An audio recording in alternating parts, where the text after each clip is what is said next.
Nah saya bilang daripada minjem yang gono, bagus mana ayo? Bagus mana? Tapi jangan sampai telat.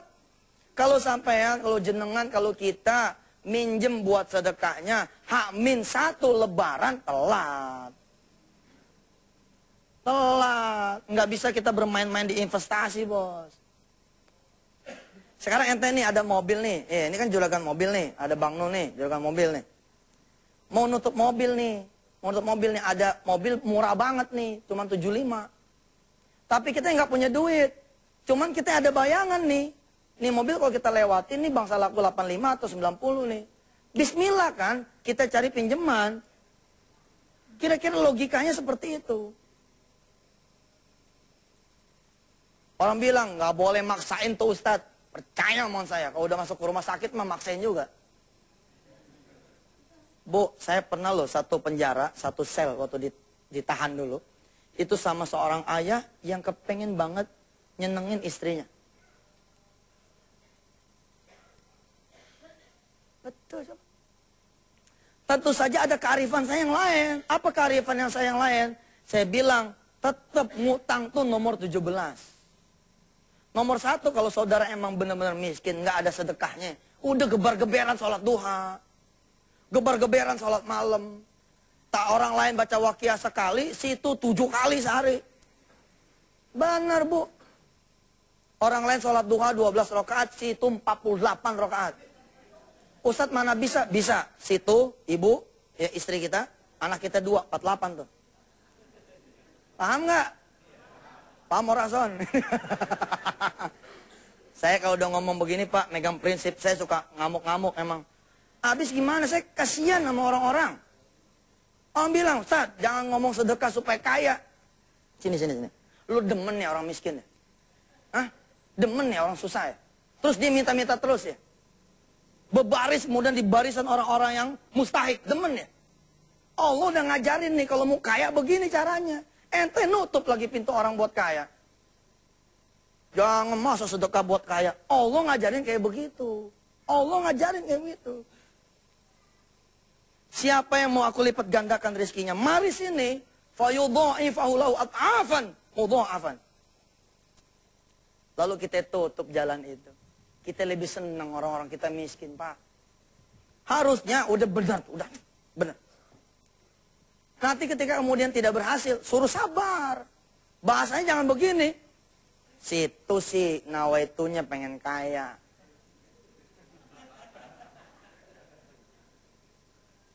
Itu kan kalau kita template, situ sih nawaitunya pengen pergi haji.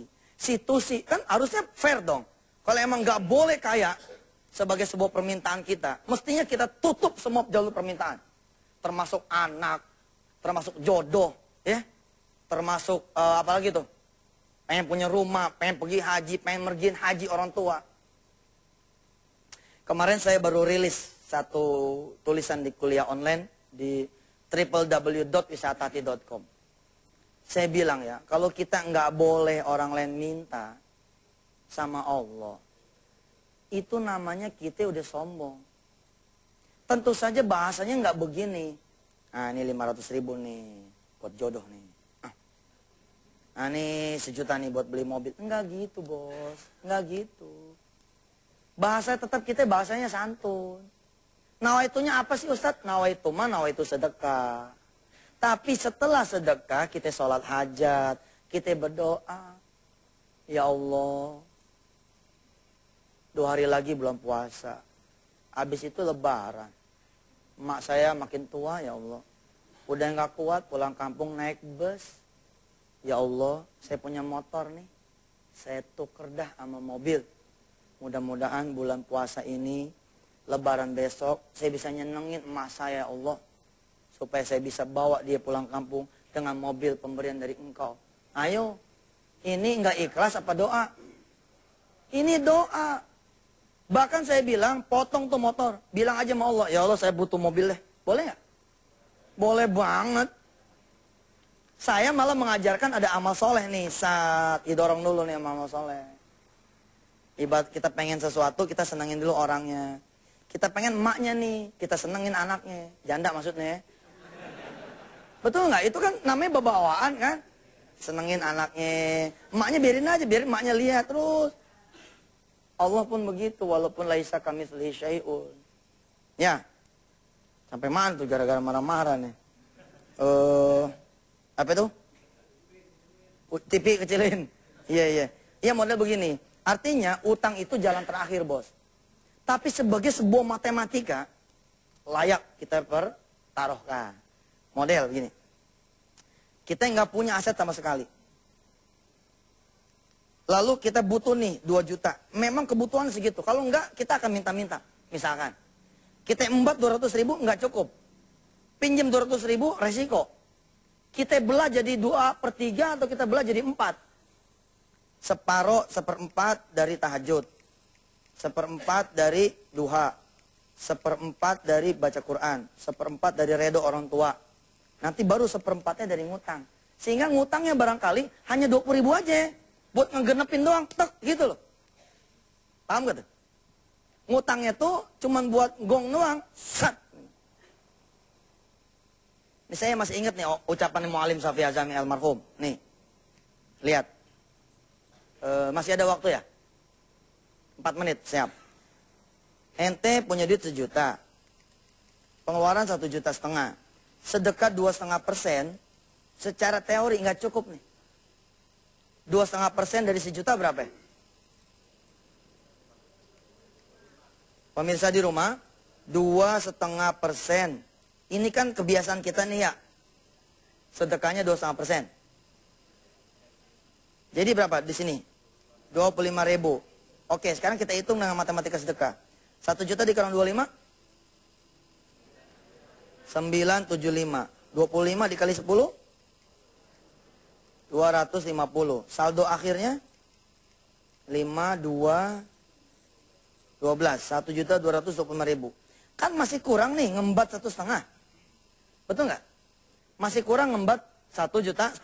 Nah disinilah kata Mu'allim Safi Azami, orang yang komplit qobliyah ba'diyahnya, orang yang komplit duhanya, orang yang hidup malamnya, sama tetangga dia baik, nanti tugas Allah dah yang menyempurnakan. Gitu. Jadi yang 275 lagi nih rizkinya dari mana? Dari ibadah yang lain, yang non sodaqoh.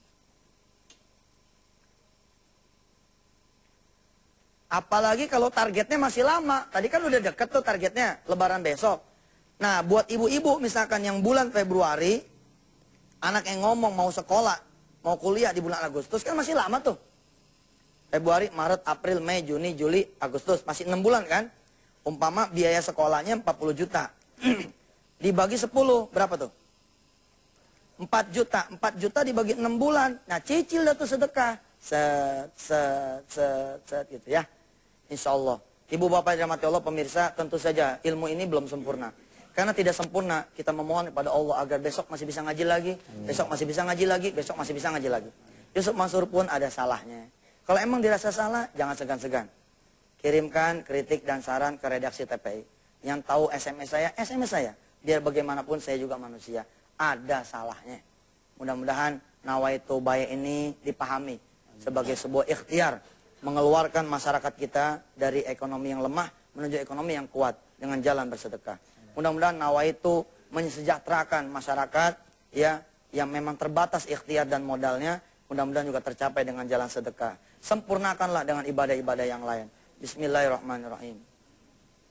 Allahumma salli wa sallim mubarak ala sayyidina Muhammad wa ala ali sayyidina Muhammad. Ya Allah, sempurnakan ilmu kami, sempurnakan ilmu kami, sempurnakan ilmu kami. Kalau kami salah, mohon bimbinganmu ya Allah.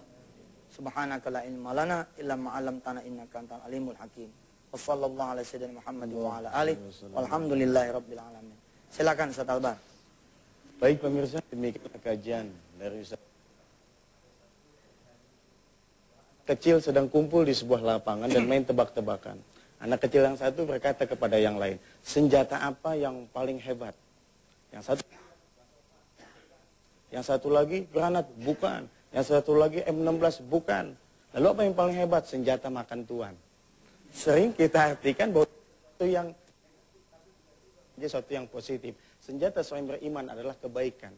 kebaikan lakukan akan diterima juga kebaikan berlipat ganda dari Allah Subhanahu wa taala. Begitupun dengan sedekah kita. Insyaallah jumpa minggu